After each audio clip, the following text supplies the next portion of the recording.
Chapter 17. Back to the Emerald City. The trip back to Oz was not going the way the friends had hoped. Although there was no road to follow, they knew that they had to keep walking east, toward where the sun rises. But for how long? Their journey from the Emerald City to the Wicked Witch's castle had been cut short by the winged monkeys, which had carried them swiftly through the air. After Dorothy and her friends had walked for several days with no sign of the Emerald City, they began to grow very tired and discouraged.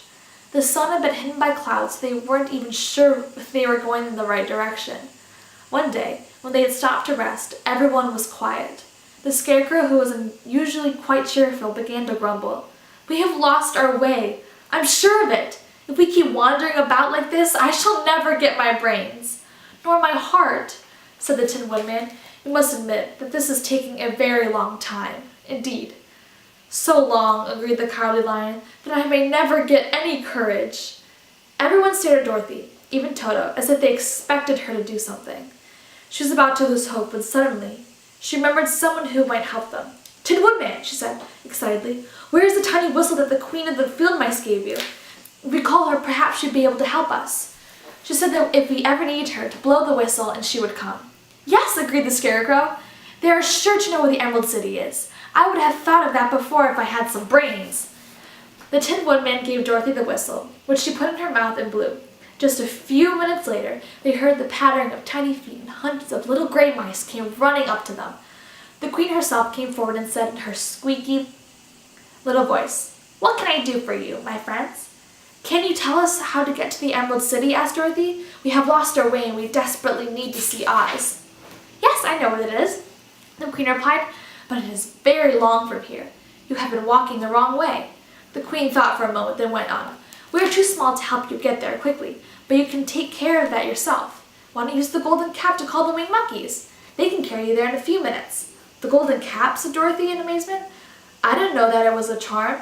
But won't the winged monkeys hurt us again?" "Oh no," the Queen of the Field Mice exclaimed. "They must obey whoever wears the cap. The charm is written inside the band. Just follow the instructions and they will come and do whatever you wish. We must leave now, though, because they'd like to chase us." Then she and her followers scurried off. Dorothy took off the golden cap and looked inside. Sure enough, she saw a set of instructions.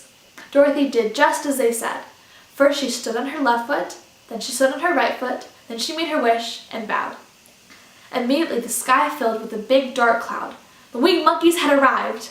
They crowded around Dorothy, happy that they wouldn't have to do evil things anymore. The leader bowed low to Dorothy and said, "Hail, owner of the golden cap!